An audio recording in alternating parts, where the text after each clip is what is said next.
Con esa introducción, tienen que... Ok. Entonces la gente piensa que pueden gelar con Dios. Y con Dios no se puede gelar. Son tres cosas. Yo he dicho que con tres cosas tampoco usted puede gelar en el mundo. Usted no puede gelar con tres cosas en el mundo. No gelas ni con Dios, ni con el diablo, ni con tu mente. Si te metes con esos tres, fracasas. Y hay gente que le encanta relajar con Dios. Y hay gente que le encanta relajar con su mente. Y hay gente que le encanta relajar con el diablo. Ni relajar con el diablo, ni con tu mente, ni con Dios. Y entonces tendrás victoria. La gente que fracasó en el mundo es porque se metió con uno de esos tres. Tú no te puedes meter con ninguno. ¿Ve? Y usted dirá, ¿de verdad, pastor? No te puedes meter con la mente. A la mente tú no le puedes hacer caso. Si le haces caso a la mente, fracasas. El 95% de las cosas que piensas son mentiras. No son verdad. Así que olvídate de la mente tuya. La mente tuya no es la que te debe guiar, sino es la palabra de Dios. Entonces, por eso es que tú ves que están los sub y bajas de la gente. La sub y baja de la gente está por dos cosas bien importantes. Número uno, porque tú tienes que aprender a amar desde el ser, no desde el ego. Y la gente ama desde el ego y desde el ego no, tú no puedes amar. Por eso el ego lo que hace es exigir. Por eso que tú ves que hay gente que le exige a otro. Porque el ego lo que hace es exigir. Porque no sabe amar. Cuando tú aprendes a amar desde el ser, tú no, en el amor hay una sola cosa en el amor. En el amor hay lo que se llama bendecir. El amor es bendecir, el amor es cuidar, el amor es ayudar, el amor es soportar, el amor es transformar. El amor nunca va a exigir. Cuando tú ves una persona que exige, desde aparentemente el amor, está en el ego. Y en el ego tú no puedes hacer nada. Sino que siempre está en el hoyo, que no me llama, que aquella no me dice, que se cree que me puede esto, es el ego en manifestación. Entonces usted tiene que aprender a cambiar una cosa por otra. Que tiene que decirnos, Señor, enséñame a amar desde el ser. Jesús vino a la tierra a amar desde el ser. ¿Por qué? Porque si se dejaba llevar por la gente, esa gente le hacía mucho daño. Por eso cuando Pilato se enfrenta a Jesús y le dice un montón de cosas, ¿cuál fue la única respuesta de Jesús? Jesús le dijo, tú lo has dicho. No le dijo, no, yo soy el Cristo. No, tú lo has dicho. ¿Por qué? Porque los principios básicos de Dios es que tú tienes que aprender a amar a Dios. Tienes que aprender a amar a Dios tan seriamente que tú tienes que aprender a entrar en cómo Él ama. Pero la responsabilidad del amor de Dios es que tú tienes que tener la habilidad de que con Dios no puedes jugar. No puedes jugar. Mira, yo estaba orando por una persona y Dios me llevó donde la persona. Y el Espíritu Santo por el camino me dijo, mira, le vas a decir lo siguiente.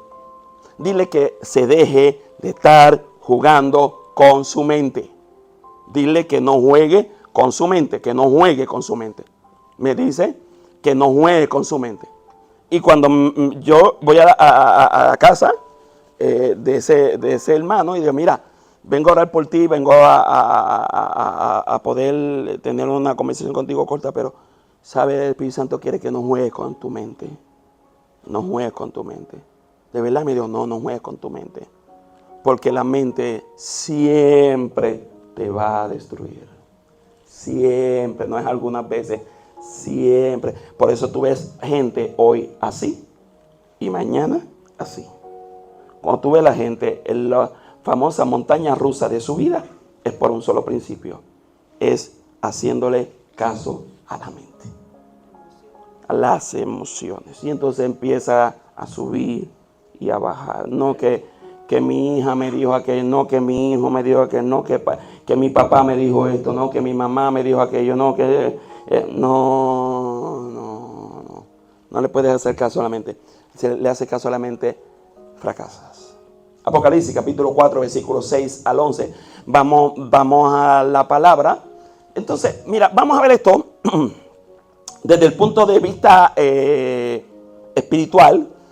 Que el propósito de este capítulo es revelar la gloria de Dios en su trono celestial y su impacto profético a la adoración, el orden divino y la eternidad. Ahora, empieza a notar esto, lo que te voy a decir. Dios nunca va a bendecir una casa que está en desorden. Nunca. Dios nunca se va a meter en un cuarto que está en desorden. Nunca. Dios nunca se va a meter en una sala que está en desorden. Nunca. Dios no se mete en el desorden. Porque la Biblia dice que en el principio creó Dios los cielos y la tierra estaba desordenada. Versículo 2. Desordenada y vacía. La palabra desorden es porque había llegado alguien que la había desordenado, que se llama Luzbel, que se convirtió en Satanás. Porque Lucas, la Biblia dice en el capítulo 10 de Lucas que Satanás, yo vi a Satanás caer del cielo como un rayo.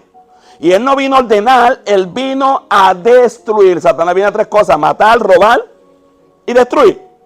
Ahora usted tiene que entender que todas las cosas tienen que estar en orden. Dios nunca, por eso es que mucha gente no es bendecida por Dios, porque Dios nunca bendice a gente que está llena de motetes, ni espirituales, ni físicos, ni en la casa, ni en el carro, motetes. No, Dios no es un Dios de motetes, Dios es un Dios de orden.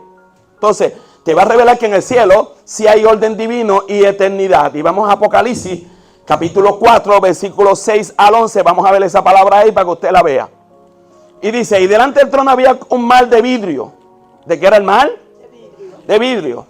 Semejante al cristal, y junto al trono y alrededor del trono, 4 seres vivientes llenos de ojos delante y detrás. El primer ser viviente era semejante a un león. El segundo era semejante a un becerro. El tercero tenía rostro de hombre.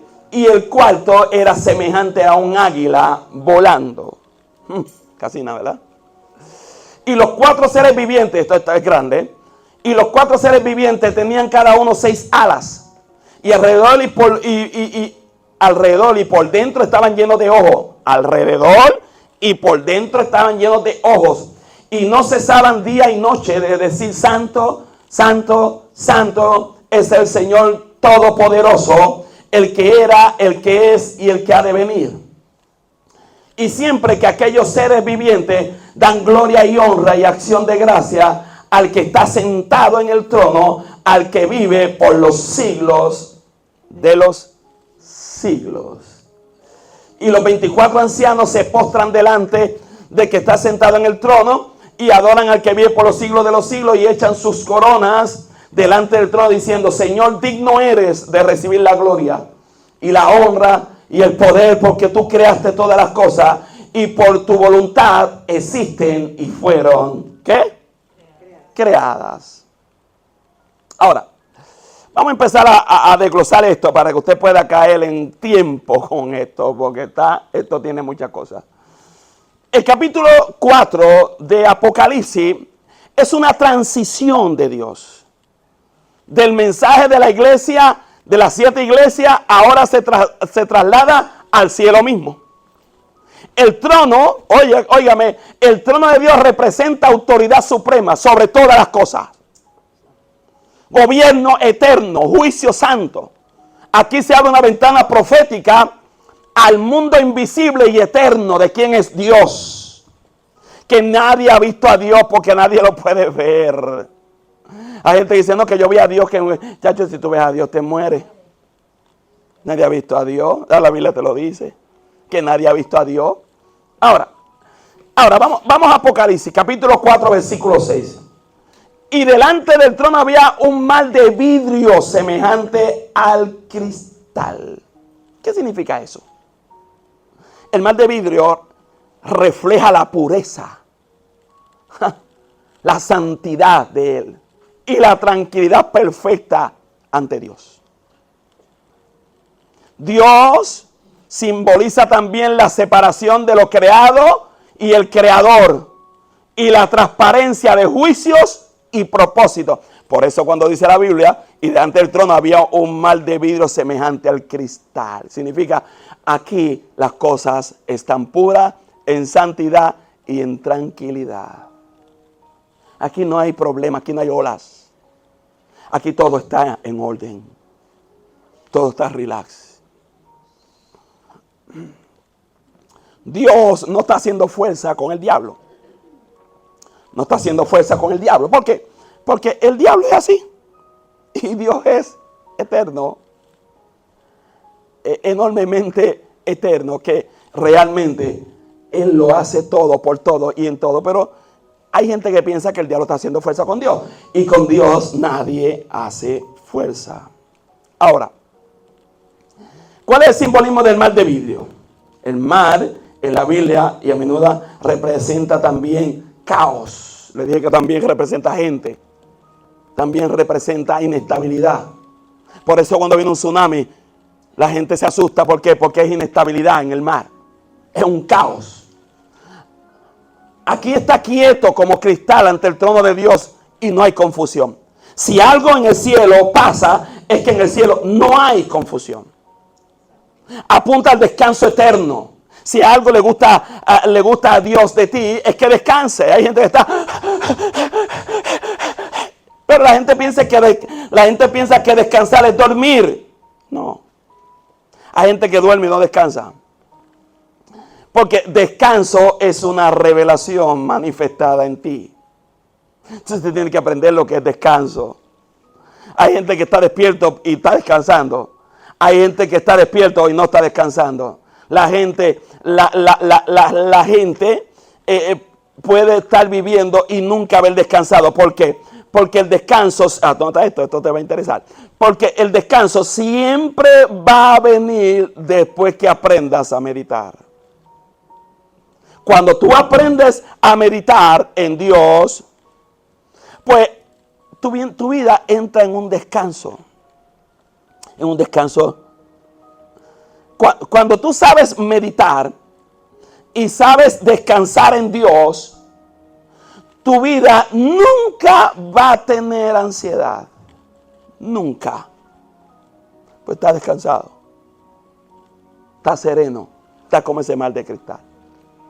Relax. Yo veo gente que... Y cuando Pablo habla esto, y cuando los profetas hablan esto, dice, por nada, ¿qué por nada? Por nada estéis afanosos. Te lo dice claramente. No te dice, mira, a ver si tú puedes, si tú quieres. Te dice, no, en Dios, por nada estéis afanosos. Cuando tú no estás afanoso, cuando tú aprendes a descansar. Cuando tú aprendes a descansar, cuando tú aprendiste a meditar. Entonces, pastor, dígame más luz con respecto a eso, para entonces entrar en una mentalidad seria de Dios sobre nosotros. Pues claro, el capítulo 1 de Dios te empieza a hablar desde el capítulo 1 de Salmo, te lo empieza a hablar claramente. Bienaventurado el hombre que no anduvo en consejo de malos. Y te dice ahí, ni en silla de escarnecedores se ha sentado. Y te dice más adelante, ¿qué te dice? Sino que la palabra, que en su ley medita, ¿qué? De día y de noche. Lee esto, capítulo 1 de Salmo. Que en su ley medita ¿de qué? De día y de noche. ¿Y qué después te dice? Después de esa palabra, ¿qué dice? Y entonces será plantado. ¿Qué más? Vamos a ver. ¿Qué dice? Será plantado junto a aguas de reposo, descanso, donde da su fruto a su tiempo y su hoja no cae. Y todo lo que hace, ¿qué? ¿Por qué no prospera la gente? Porque no descansa. ¿Y por qué no descansa? Porque no medita en lo que Dios quiere que medite. Ay, Dios mío, Señor.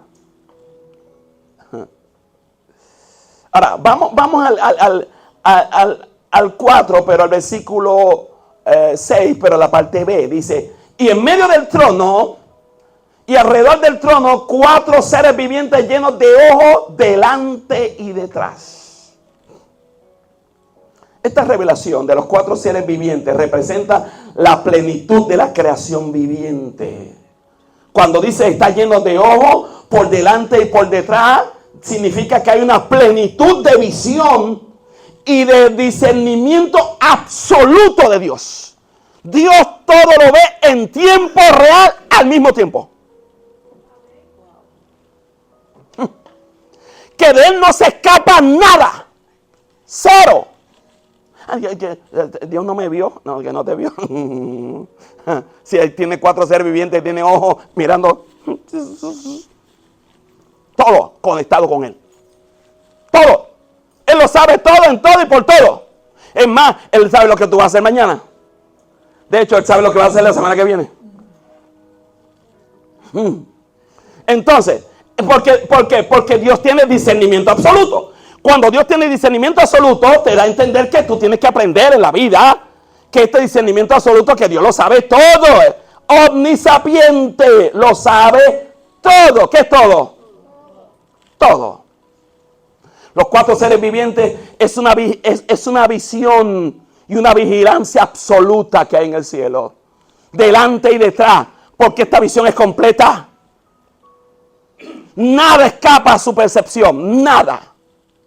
Sus guardianes, esos guardianes que tiene Dios del trono, son adoradores eternos conectados con Ezequiel 1 y Ezequiel 10. Se lo dice claramente.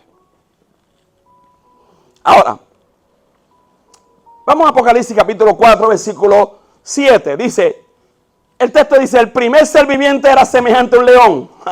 Entonces te dice cómo eran los cuatro seres vivientes. Uno era semejante al león. El león representa la majestad y la autoridad y reinado. O sea, que no es cualquier cosita. O sea, Dios te está diciendo, este primer ser viviente representa la majestad en autoridad. De lo grande que es Dios. De la autoridad reinando. Tipifica a Jesús como rey. De la tribu de Judá. Aleluya. El soberano de la tierra. Wow. Entonces, este primer ser viviente dice, que no son, diciendo, el cielo tiene autoridad. Sobre todas las cosas. Por eso es que hay gente que te ha hecho tanto daño y no te ha podido destruir. ¿Por qué? Porque el cielo tiene autoridad. ¿Estás aquí, iglesia? Ok. Wow.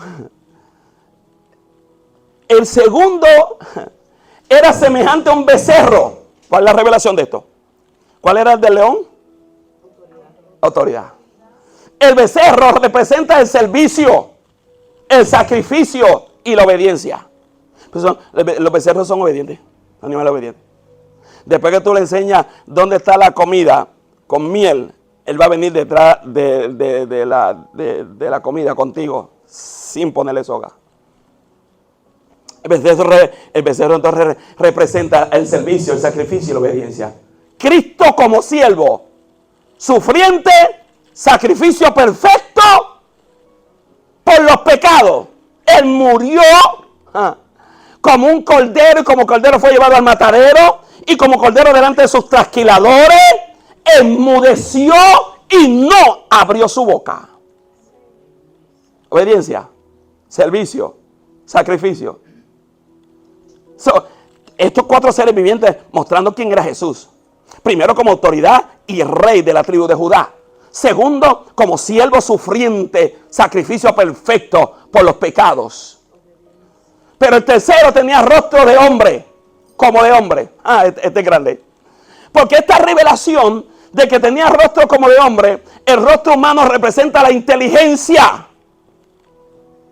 Mira que el hombre ha hecho la inteligencia artificial, que son 3 cerebros. Escúchame bien. La inteligencia artificial de ChatGPT, que eso está muy famoso ahora, ChatGPT, y hay otros montones. ChatGPT es la inteligencia de 3 cerebros. De 3 cerebros.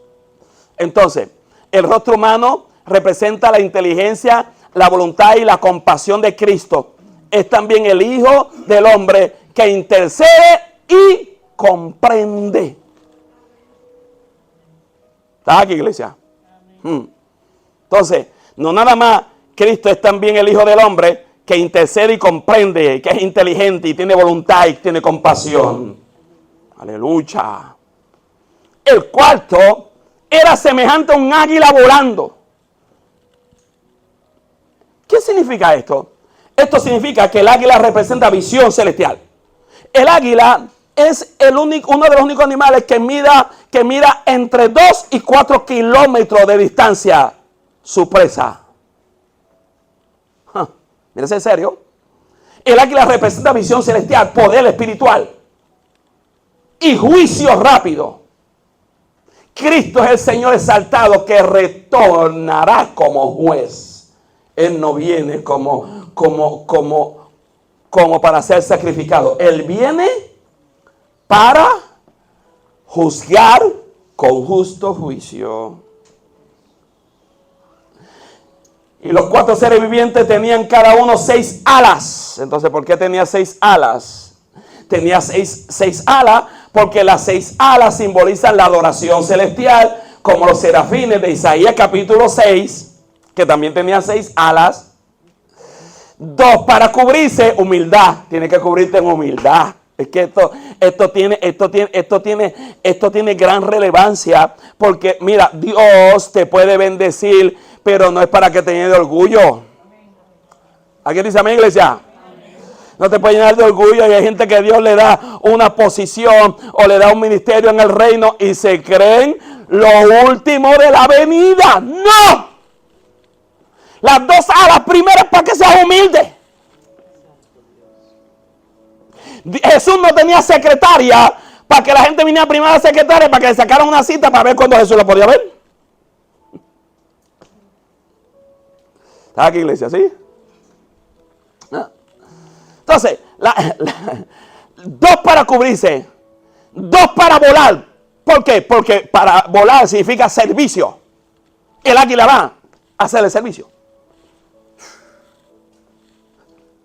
Pero las primeras 2 para cubrirse, nunca te olvides que primero tienes que ser humilde y después servir. Jesús dijo, yo he venido ¿a qué? A servir y no sé qué. Servido. ¿Quiere ser alguien grande entre vosotros? Sea vuestro ¿qué?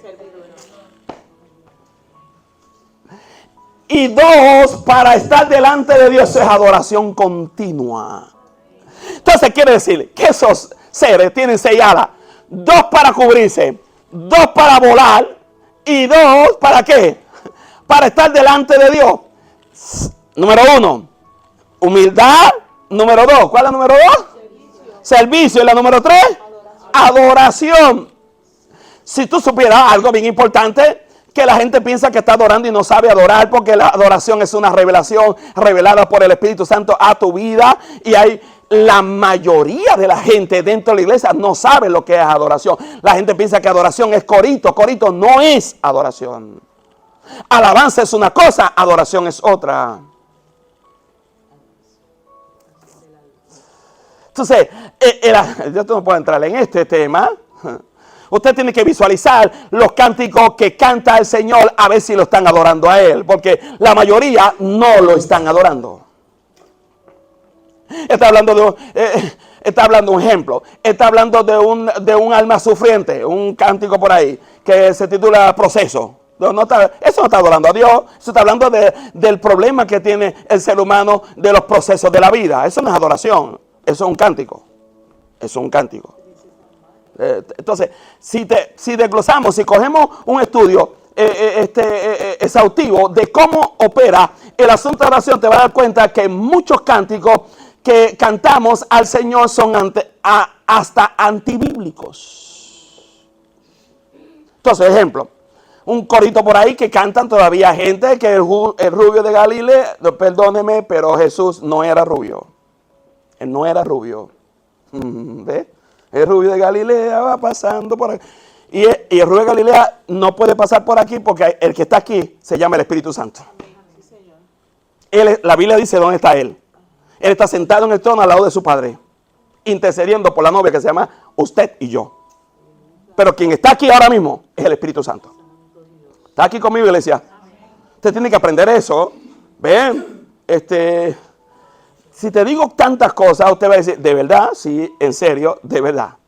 Tenemos que tener la adoración, pero la adoración es una revelación que debe ser estudiada a profundidad en la casa del Señor. Cómo se adora, por qué se adora, dónde se adora y qué significa realmente adoración, que la gente no lo sabe. Ok. Apocalipsis capítulo 4, versículo 8. Dice, y alrededor y por dentro estaban llenos de ¿qué? De ojos. Los ojos representan plena conciencia espiritual. Nada se escapa al Espíritu de Dios manifiesto en estos seres vivientes. Nada ¿Qué es nada? ¿Ah? ¿Qué es nada? Nada. No nada más se cubría, también tenían ojos. Plena conciencia espiritual. Nada escapa al Espíritu de Dios manifestado en estos seres vivientes. Y no cesaban día y noche de decir: Santo, Santo, Santo es el Señor Dios Todopoderoso. ¿Cuál es la revelación? ¿Por qué dice 3 veces santo? Dice 3 veces santo porque es la expresión de perfección suprema a la Trinidad y plenitud divina. La adoración es eterna e ininterrumpida. Ahora te voy a decir algo que te va a sorprender, pero a todos nos pasa. ¿Por qué usted peca? ¿Por qué usted peca? Porque usted peca. Y usted dirá: pastor, porque yo soy pecador. Sí, yo sé, yo también. Pero ¿por qué usted peca? Porque usted y yo pecamos. ¿Por qué pecamos? ¿Por qué? Ajá, vas por ahí, porque no nos mantenemos en continua adoración. Pero hay algo, te voy a decir algo. ¿Por qué el hombre peca? ¿Por qué la mujer peca? ¿Sabes por qué?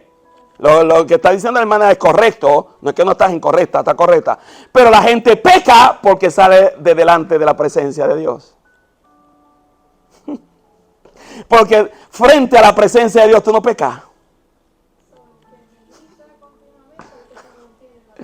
Exacto, el que medita continuamente es el que se mantiene en la presencia de Dios. Cuando tú estás, ahora entendieron, ¿verdad? La gente cuando peca fue cuando salió, porque de frente a la presencia de Dios tú no pecas. Ahora te voy a decir esto, ajustate los cinturones de seguridad para que tengas esto bien serio. Adán no oraba. Adán no oraba. Porque la Biblia dice en Génesis que Adán tenía comunión con Dios. Entonces, ¿qué es la palabra comunión? La palabra comunión es unión en común. Adán yo siento a Dios. Adán estaba dentro de Dios. Andaba con él. Adán estaba dentro de Dios y Dios estaba dentro de Adán. Eso es comunión. Cuando tú andas en comunión con Dios, Dios anda dentro de ti y tú andas dentro de Dios. Por ende, orar no tiene efecto. Porque estás dentro de Dios. Ahora, ¿por qué Dios manda a orar? Manda a orar porque la gente está muy acostumbrada a salir fuera de la comunión. Por eso es que te dice que ora sin cesar. ¿Por qué? Porque cuando tú estás en comunión, la oración se constituye permanente con Dios.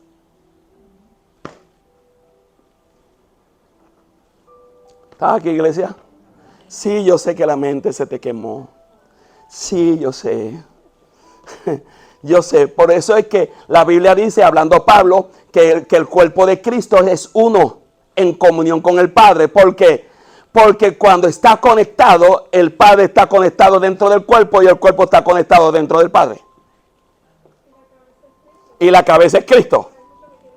Y entonces hay muchos que quieren ser cabeza y la cabeza es Cristo. Y esta novia no es mía, es novia de un Padre que me dio el privilegio que no merezco de pastorearla. No tengo la capacidad si no es por la gracia de Dios. ¿Estás aquí, iglesia? ¿Sí? Wow. El Dios Todopoderoso que era, que es y que ha de venir expresa la eternidad de Dios. Él trasciende el tiempo pasado y presente y futuro. Dios sigue gobernando en medio de toda la historia humana.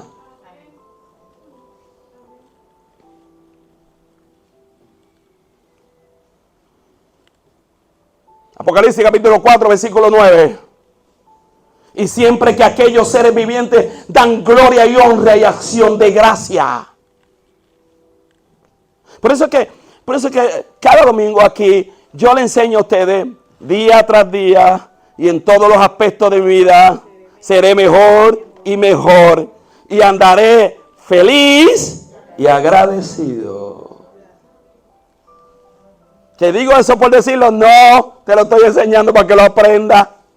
Que en esta vida tú tienes que andar feliz y agradecido. ¿Aquí, iglesia? Esta revelación de la adoración celestial provoca movimiento, activa respuesta de los ancianos. Cada gloria dada, cada honra y gratitud enciende un ciclo de honra en el cielo.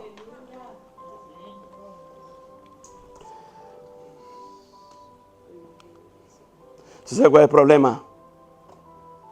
Que andamos con alguien que no conocemos. Porque los discípulos andaban con Jesús y cuando se les presentó en Emaús, no reconocieron que aquel era Dios. No lo reconocieron. Estaban quejándose de que Jesús había muerto. Los 24 ancianos se postran delante de que está sentado en el trono. ¿Cuál es la revelación? Representa a la iglesia redimida y a los patriarcas, a los profetas. Por eso es que son 12 más 12, 24. Patriarca y los profetas. ¿Ellos qué hacen? ¿Se creen grandes? ¡No! Se postran, y la Biblia se postran significa se entrega en sumisión, en reverencia total a Dios. ¿Saben lo que están haciendo? ¿Saben cómo está trabajando esto? Ahora, Apocalipsis capítulo 4. Vamos a Apocalipsis capítulo 4, el versículo 10, pero la parte B dice, y adoran al que vive por los siglos de los siglos. Esta es una revelación de un Dios que es eterno, el que no cambia, el que no termina, el que no se muda. La adoración responde a la inmutabilidad y gloria infinita de Dios, de cómo Él hace las cosas, cómo Él trabaja en la vida, cómo Él proyecta todo. El evangelio es buenas nuevas. Si tú escuchas una palabra que no son buenas nuevas, bota el zafacón con esa predicación, porque esa predicación no sirve. La predicación de Cristo no es autosuperación, no es superación personal, no es psicología inventada, ni irreversible, ni al derecho, ni al revés. La Biblia dice que la palabra de Dios es viva y eficaz, más cortante que toda espada de dos filos y que corta hasta el tuétano. Entonces tú tienes que entender hoy que esa historia tiene que ser revelada a nuestras vidas. Porque Dios es el eterno, el que no cambia, el que no termina, el que no se muda. Es que la adoración responde a la inmutabilidad concreta de Dios y a la gloria infinita de lo que Él representa en nuestras vidas. Y tú sabes no nada más lo que hacen los 24 ancianos. Mira lo que hacen ellos. En Apocalipsis capítulo 4, versículo 10, la parte C dice, y echan sus coronas delante del trono. ¿Cuál es la revelación de esto? Que las coronas significa la recompensa, la autoridad, el honor recibido. Esto dice, este honor recibido, esta autoridad, este honor, yo te lo devuelvo a ti, Dios. Porque todo depende de ti. Lo devuelven a Dios en reconocimiento de que todo le pertenece. Ahora termina esto en Apocalipsis capítulo 4, versículo 11. Diciendo, Señor, digno eres de recibir la gloria, la honra y el poder. ¿Por qué? Porque este es el canto central del cielo. Él es el digno por naturaleza, no por voto, no por elecciones dentro de la iglesia. Por eso aquí no se hacen elecciones. Porque no existen. No hay elecciones. Aquí quien elige es el Espíritu Santo. Porque es el que está con nosotros. Porque esto es un reino. Y nosotros somos parte del cuerpo de Cristo. Este canto central del cielo es digno de naturaleza, no por el voto o elecciones humanas. Y después dice, la parte B del capítulo 4, versículo 11, dice, porque tú creaste todas las cosas y por tu voluntad existen y fueron creadas. ¿Qué significa esto? Que toda la creación fue hecha por Dios. Para Él, por Él y en Él. Esto derriba todo el humanismo y exalta la soberanía absoluta de Dios. ¿De quién es Dios sobre nosotros? Para terminar esto, quiero darle conclusión a esto. El trono de Dios sigue activo hoy y está rodeado de adoración. Nuestra adoración, vaya poniéndose de pie, nuestra adoración debe reflejar lo que ocurre en el cielo. La gran pregunta que te hago hoy es, ¿estás viviendo como uno que echa su corona delante del trono de Dios? Esa es la pregunta que te debe hacer. Yo quiero que levante las manos. Con esto termino.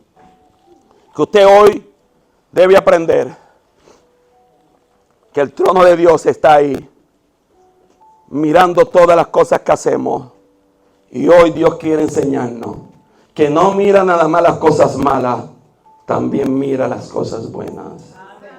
Y que usted y yo debemos aprender a entrar en la presencia de Dios con honestidad, con respeto, con amor, pero más sobre todas las cosas debemos entrar con humildad delante de Dios. Dios le bendiga a todos.